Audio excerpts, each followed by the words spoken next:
A tired janitor collapses in the ER after working 3 shifts in a row. No family, no friends, just exhaustion and despair. But when a mysterious woman in a designer coat sits beside him, her whispered words change his life forever. What did she say? And why was she the one person who saw his pain? Before we dive into this emotional journey, make sure to subscribe, hit the like button, and turn on notifications so you never miss a story that could change your perspective on life. Now, let's begin. The breaking point. The fluorescent lights of St. Mary's Hospital buzz overhead, casting a sterile glow over the ER's scuffed linoleum floors. Malik Johnson, a 34-year-old janitor with callous hands and a permanent ache in his lower back, dragged his mop across the same patch of tile for what felt like the 100th time that night. His shoulders slumped under the weight of exhaustion, but he didn't stop. He couldn't. 3 back-to-back shifts. No breaks. Just coffee, adrenaline, and a gnawing fear of falling behind. The clock on the wall read 11:47 p.m. Somewhere across the city, his 6-year-old daughter, Naomi, was asleep in their cramped 1-bedroom apartment. Her babysitter long since passed out on the couch. Malik had already missed dinner with her, again, but rent was due in 3 days, and the daycare wouldn't let her back in without this month's payment. So he worked, and worked, and worked. A gurney rushed past him, wheels squeaking, followed by a team of nurses barking orders. Malik barely glanced up. He'd seen it all before: blood, panic, the frantic beeping of machines.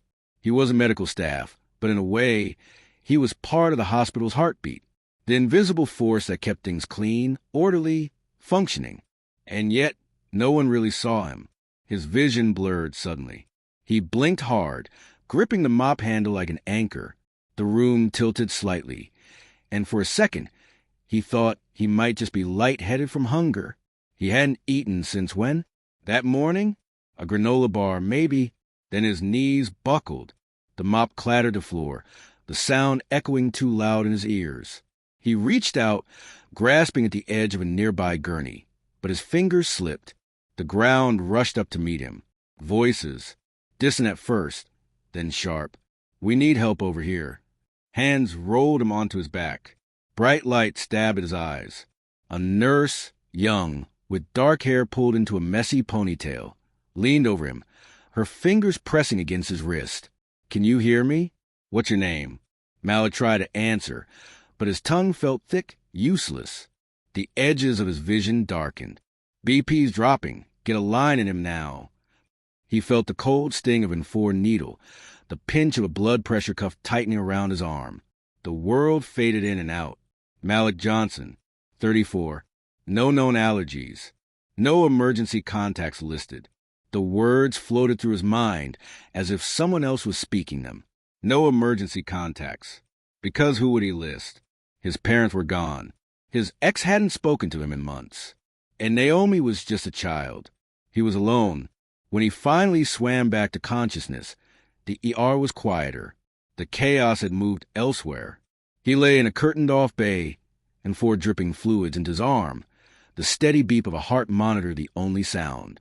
He turned his head slowly, taking in the empty chair beside his bed. No one waiting. No one worried. Then footsteps. Slow. Purposeful. The kind of steps that belonged to someone who wasn't rushing, wasn't frantic. A woman appeared at the foot of his bed. She was older, maybe in her 60s, with silver-streaked hair pulled into an elegant twist. Her coat looked expensive, soft wool, tailored, and her hands were adorned with simple but undeniable gold rings. Not the kind of person who usually lingered in a public hospital ER at midnight. For a long moment, she just looked at him. Then, without a word, she pulled the chair closer and sat down. Malik frowned. "You lost." His voice came out rough and used. The woman smiled, but it didn't reach her eyes. "No," she said softly, "but I think you might be." Malik opened his mouth to reply, but before he could, she reached into her coat and pulled out a small, crisp envelope. "My name is Evelyn Hawthorne," she said, placing it on the bedside table. "And I'd like to talk to you about second chances." The heart monitor skipped a beat. Malik stared at the envelope, then back at her. "Lady, I don't know who you think I am, but..." I know exactly who you are, she interrupted gently. And I know what it's like to hit a breaking point. Silence stretched between them. Then, from beyond the curtain, a nurse called out, Mr. Johnson, you have a visitor. Evelyn's gaze never wavered. The question is, what are you going to do now? The curtain rustled. Malik turned his head, just as a familiar small voice cried out, Daddy. Naomi burst into bay, her braids bouncing, her tiny arms reaching for him.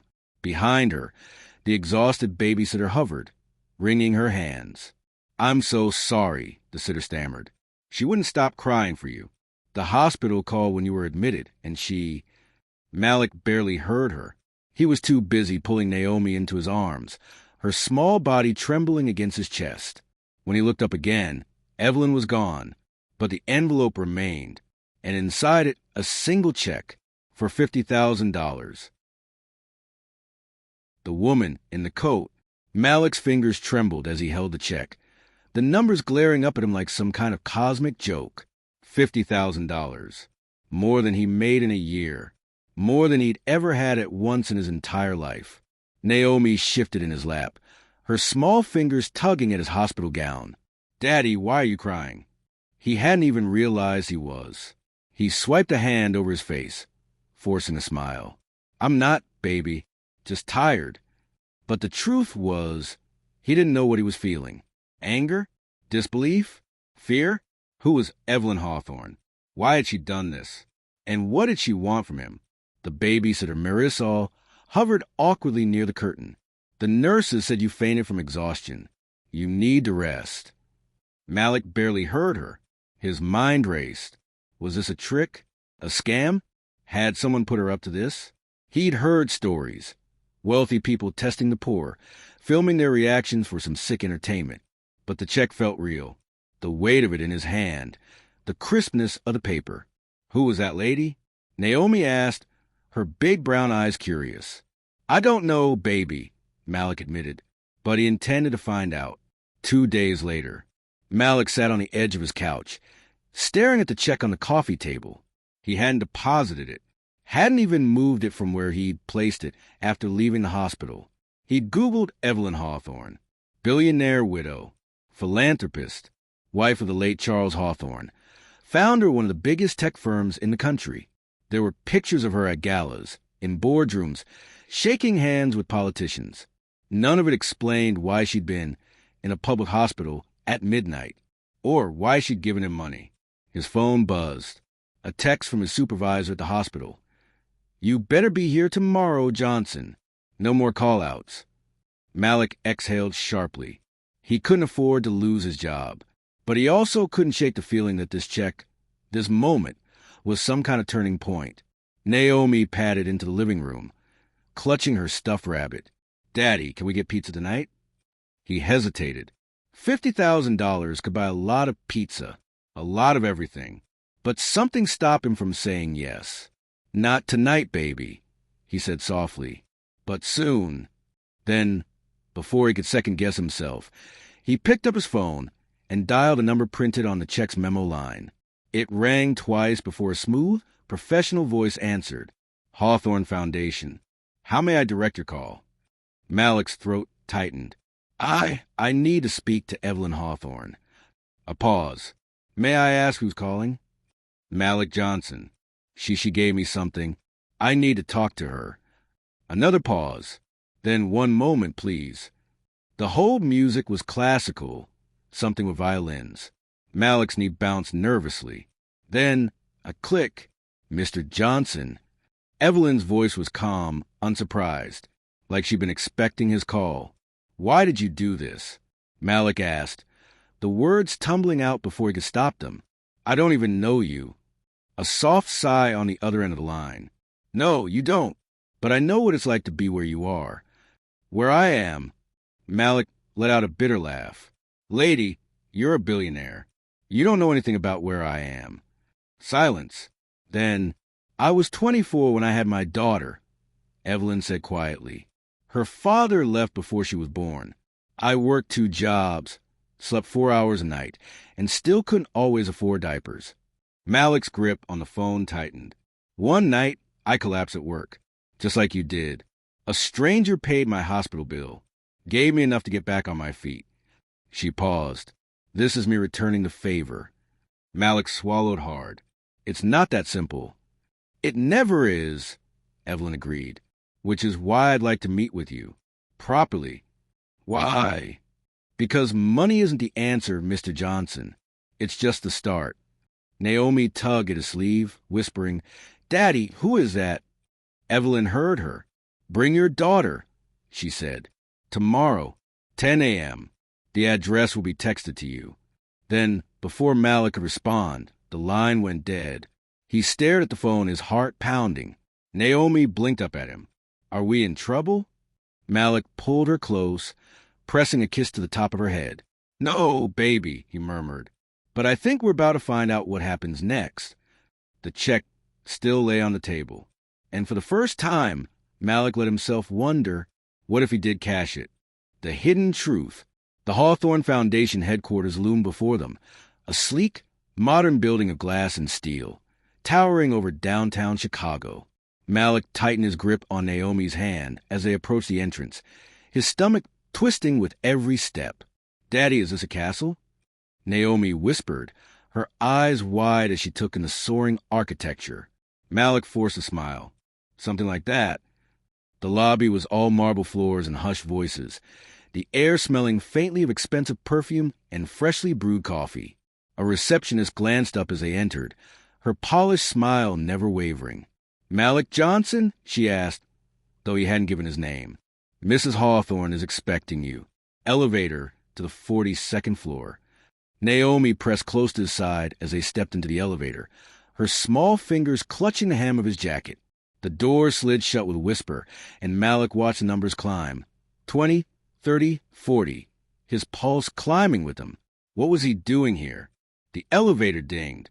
The doors opened. And there, standing in a sunlit office with floor-to-ceiling windows overlooking the city, was Evelyn Hawthorne. She looked different in daylight. Softer, somehow, the silver in her hair caught the morning sun, and her smile, when she saw Naomi, was genuine. You must be Naomi, she said, crouching slightly to meet the girl's eyes. I've heard so much about you. Naomi, usually shy around strangers, surprised Malik by stepping forward. Are you the lady who gave Daddy the magic paper? Evelyn laughed, a warm, rich sound. In a way, yes. She straightened, meeting Malik's gaze. Thank you for coming. Malik crossed his arms. You said money wasn't the answer. So what is... Evelyn gestured to a seating area by the windows. Let's talk. For the next hour, Malik listened as Evelyn laid out her vision. The Hawthorne Foundation wasn't just about handing out checks. It was about creating opportunities, education, mentorship, a way for people like him to break cycles that felt unbreakable. The money is yours, no strings attached, Evelyn said. But if you're willing, I'd like to offer you something else. A chance to go back to school, to build a life where you're not just surviving. Malik's throat tightened. I've got a job, a daughter to raise. I can't just... I know, Evelyn interrupted gently, which is why we provide childcare, a flexible schedule, whatever you need. Naomi, who had been quietly coloring at a nearby table, looked up. Daddy, can I go to school here? They have crayons that smell like strawberries. Evelyn smiled. Not here, sweetheart, but maybe somewhere just as nice. Malik ran a hand over his face. It was too much, too good to be true. Why me? He asked again, the question that had haunted him since the hospital. Evelyn's expression shifted then, something raw flickering in her eyes. Because I see myself in you, she admitted, and because no one helped me until it was almost too late. A silence settled between them, heavy with unspoken stories. Then the office door burst open. A man in a tailored suit strode in, his face flushed. Evelyn, we have a problem. The press got wind of the ER incident. They're calling it a publicity stunt. Malik stiffened. What? Evelyn sighed, pinching the bridge of her nose. I was afraid of this. The man, her assistant, Malik guessed, thrust a tablet toward her. On the screen, A news headline screamed, "Billionaire Widow's Random Act of Kindness," or Calculated PR Move. Beneath it, a blurry photo of Malik in his hospital gown. Naomi clinging to his side. Malik's blood ran cold. "You used us." Evelyn stood abruptly. "No, this isn't what it looks like." But the damage was done. Naomi, sensing the tension, abandoned her crayons and rushed to Malik's side. "Daddy, what's wrong?" Malik stood, pulling his daughter close. "We're leaving." "Malik, wait." Evelyn reached for him, but he was already moving toward the elevator. The assistant blocked his path. "You don't understand the opportunity you're throwing away." Malik met the man's gaze, his voice low and steady. "I understand just fine." The elevator doors opened. He stepped inside, Naomi's hand in his. As the doors began to close, Evelyn's voice followed him. "This isn't over." But Malik wasn't listening. All he could think about was Naomi's face on the news. His private struggle, his daughter, turned into some kind of spectacle. The check was still in his pocket, and for the first time, he knew exactly what to do with it. That night, the local news station didn't make him wait. They welcomed him with cameras and bright lights, eager for the other side of the story. Malik sat across from the anchor, Naomi safe with Marisol at home, and placed the uncashed check on the table between them. "Mr. Johnson," the anchor began, "you become the center of a national conversation. What's your response to those saying this was all a PR stunt?" Malik took a deep breath. Then he leaned forward. "I'm just a man who got tired," he said, the word steady. "But today, I choose to believe there's still good in this world. And I'll honor that by paying it forward." He pushed the check toward the camera. "This isn't mine, but I know who it belongs to." The studio fell silent. And somewhere, watching from her penthouse, Evelyn Hawthorne smiled. The choice that changes everything. The moment Malik finished speaking on live television, the studio erupted into chaos. Producers whispered into headsets. Camera flashes blinded him, and the news anchor leaned in with wide eyes. "Mr. Johnson, are you saying you're refusing the money?" Malik didn't hesitate. "I'm saying it belongs to someone else." He turned directly to the camera, his voice steady. "There are hospital workers, janitors, single parents, people like me, who don't get checks from billionaires. But they deserve help too. So this money, it's going to them." The anchor blinked. "You're donating it?" "Not donating." Malik allowed himself a small, tired smile. "Investing, just like Mrs. Hawthorne wanted." 3 days later, the story went viral. #Janitor turns down check trended for 48 hours. News vans camped outside Malik's apartment building. But he ignored them all, focusing on one thing, setting up the fund. With Evelyn's unexpected help, she quietly connected him with her legal team. The Johnson Hawthorne Second Chance Fund was born, a nonprofit to provide emergency grants, child care scholarships, and vocational training for underpaid essential workers. On the day of the official launch, Malik stood before a crowd of reporters, hospital staff, and curious onlookers in the very ER where he'd collapsed. Evelyn stood beside him, her presence silencing the whispers that this had all been a publicity stunt. "This isn't about me," Malik said, Naomi holding his hand tightly. "It's about recognizing that the people who keep the city running deserve more than exhaustion and empty pockets." Then came the surprise. Evelyn stepped forward, placing a single sheet of paper on the podium, a matching donation, $500,000, to seed the fund.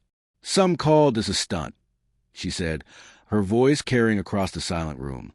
"But real change? That's never performance." 1 year later, Malik wiped his hands on his scrubs, because he was no longer a janitor. With the fund covering his tuition and child care, he completed his nursing certification.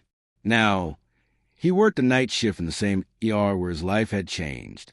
As he clocked out at dawn, a new janitor, a young woman named Rosa, mopped the floors with the same worn-out determination he remembered. Malik reached into his locker, pulling out an envelope. "Hey," he said, catching her attention. "The fund's got a new scholarship for night workers pursuing degrees. Applications are due Friday." Rosa stared at the envelope, then at him. "Why are you—" Malik thought of Evelyn, of Naomi sleeping safely at home, of the check that had started it all. Because someone once asked me the same question, he said simply, and it changed everything. He walked out into the sunrise, the weight of the past year lifting with every step. Somewhere in the city, another janitor would clock in. Another single parent would wonder how to make ends meet. But now they had a fighting chance. Final line. Funny how one moment, one stranger, can rewrite your whole story. Did the story inspire you? Like, share and tag someone who's changed your life when you least expected it. Subscribe for more powerful moments that prove ordinary people can create extraordinary change. Who will you help today?